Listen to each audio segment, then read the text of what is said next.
दोस्तों, बॉलीवुड से एक बेहद दर्दनाक खबर सामने आई है। कॉमेडी के बादशाह असरानी जी का निधन हो गया है। उनकी मौत की खबर ने पूरी फिल्म इंडस्ट्री को हिलाकर रख दिया है। लेकिन सबसे ज्यादा भावुक नजर आए उनके पुराने और सबसे करीबी दोस्त धर्मेंद्र। बताया जा रहा है कि असरानी के जाने की खबर मिलते ही धर्मेंद्र फूट फूट कर रो पड़े। अब सोशल मीडिया पर हर तरफ यही सवाल गूंज रहा है, क्या सच में धर्मेंद्र अपने दोस्त असरानी की मौत पर रो पड़े? क्या वो इतने टूट गए कि खुद को संभाल नहीं पाए? कई रिपोर्ट्स में दावा किया गया है कि जब उन्होंने यह खबर सुनी तो उनकी आंखों से आंसू रुक ही नहीं रहे थे। उन्होंने असरानी को याद करते हुए कहा, तू बहुत याद आएगा मेरे भाई, तेरी हंसी ने हमें जिंदगी भर मुस्कुराना सिखाया। दोनों की दोस्ती शोले, चुपके चुपके और रफू चक्कर जैसे क्लासिक फिल्मों से शुरू होकर जिंदगी भर चली।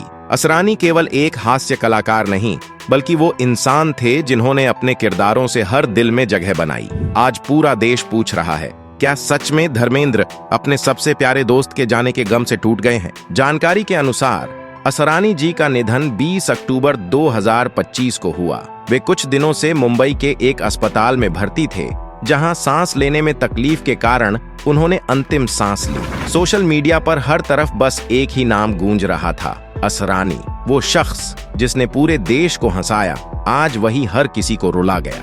अस्पताल से खबर आई कि असरानी जी को सांस लेने में दिक्कत हो रही थी। डॉक्टरों ने पूरी कोशिश की, लेकिन उम्र के इस पड़ाव पर उनका शरीर जवाब दे गया। उस शाम का मुंबई का माहौल बेहद भारी था। अस्पताल के बाहर मीडिया के कैमरे तो थे, लेकिन हर चेहरे पर गहरी उदासी थी। असरानी के चाहने वाले लोग दूर से देख रहे थे। कोई रो रहा था तो कोई अपने मोबाइल में उनके पुराने किरदार देखकर सिसक उठा। ऐसा लग रहा था मानो हर घर का अपना कोई चला गया हो।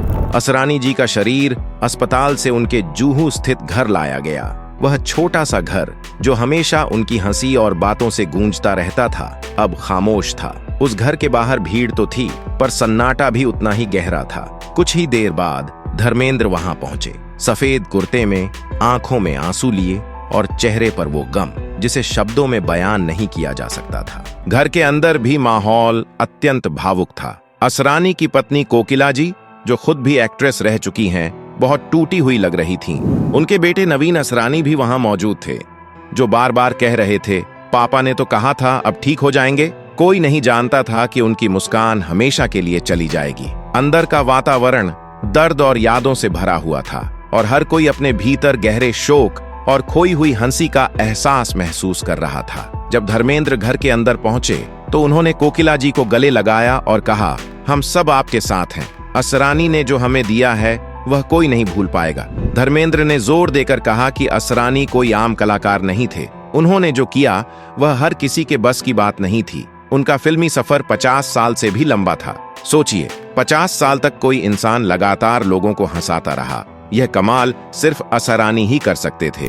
असरानी का सफर 1960 के दशक में छोटे छोटे रोल्स से शुरू हुआ। उनकी पहली पहचान 1967 की फिल्म हरे कांच की चूड़ियां से मिली।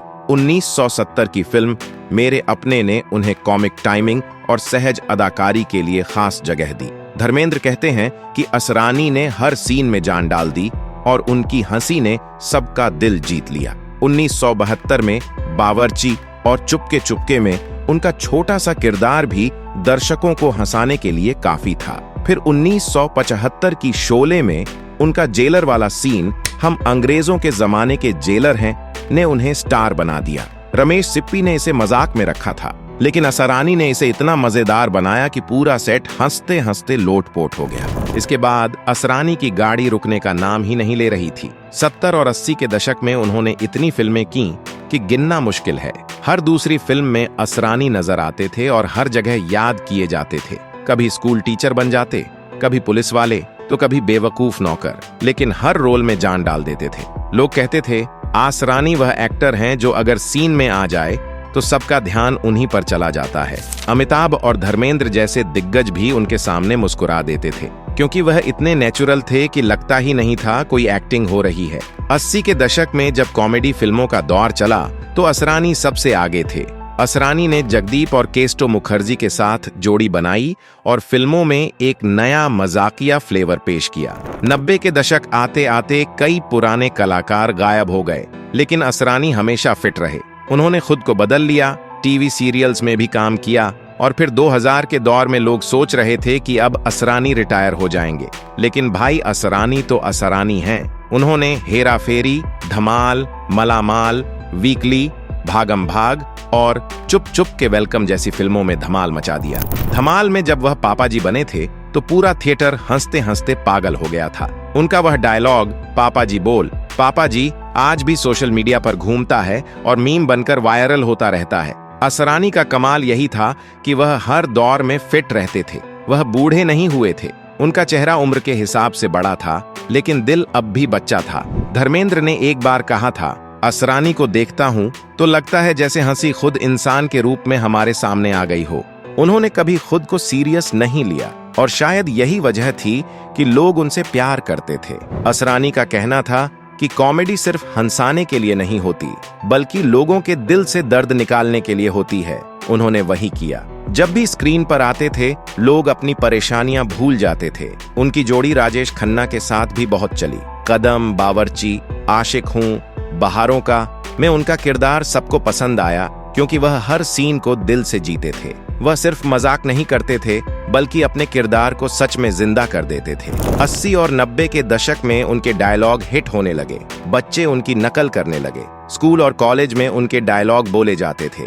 लोग उन्हें सिर्फ कॉमेडियन समझते थे, लेकिन उन्होंने कई गंभीर किरदार भी किए, जैसे कोशिश और सफर, जहां उन्होंने साबित किया कि वह सिर्फ हंसी के उस्ताद नहीं, बल्कि इमोशन के भी बादशाह हैं। लेकिन उनके फैंस उन्हें उसी पुराने अंदाज में याद करना पसंद करते थे, क्योंकि उनका चेहरा देखते ही किसी के चेहरे पर हंसी आ जाती थी। उनका नाम हर उस फिल्म से जुड़ा था जो परिवार के साथ देखने लायक होती थी। धर्मेंद्र जैसे बड़े स्टार भी कहते थे कि अगर असरानी सेट पर हैं तो माहौल अपने आप खुशनुमा हो जाता है। जब वह किसी फिल्म की रिहर्सल करते थे तो बाकी कलाकार खुद भी उनसे सीखते थे।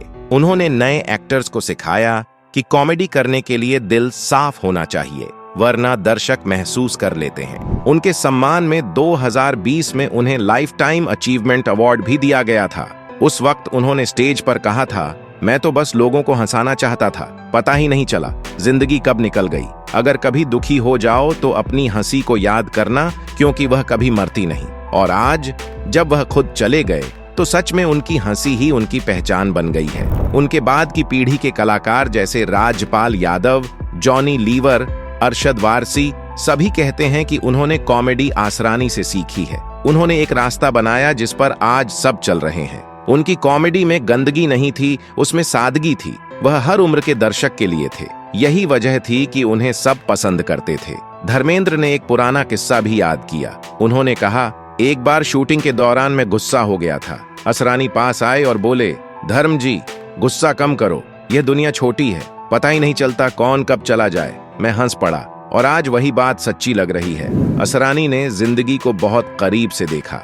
वह कहते थे, आदमी हंसना भूल जाए तो समझो मर गया, और उन्होंने लोगों को यह बात सिखाई कि हंसी ही असली जिंदगी है। वही दोस्तों, धर्मेंद्र के असरानी जी के निधन पर भावुक होने और उनके अंतिम संस्कार में शामिल होने की बात की गई है। हालांकि उपलब्ध समाचार स्रोतों में धर्मेंद्र के फूट फूट कर रोने की पुष्टि नहीं मिलती है। धर्मेंद्र जी ने अपने पुराने दोस्त असरानी जी के निधन पर गहरा शोक व्यक्त किया। उन्होंने सोशल मीडिया पर एक भावुक संदेश साझा किया, जिसमें उन्होंने असरानी जी को एक अद्वितीय मित्र और महान अभिनेता बताया। धर्मेंद्र जी ने कहा कि असरानी जी की हंसी और अभिनय ने उन्हें हमेशा प्रेरित किया और उनकी कमी हमेशा महसूस होगी आई। असरानी जी के निधन पर बॉलीवुड जगत से कई हस्तियों ने श्रद्धांजलि अर्पित की, जिनमें अमिताभ बच्चन, अक्षय कुमार और शबाना आजमी शामिल हैं। असरानी जी का योगदान भारतीय सिनेमा में अविस्मरणीय रहेगा और उनका हास्य अभिनय हमेशा दर्शकों के दिलों में जीवित रहेगा। तो दोस्तों, आज के लिए बस इतना ही। हालांकि आपको असरानी जी का कौन सा कॉमेडी सबसे ज्यादा पसंद है, हमें नीचे कमेंट में जरूर बताएं। और हाँ, वीडियो अगर पसंद आई हो तो इसे लाइक करें और चैनल को सब्सक्राइब करना न भूलें।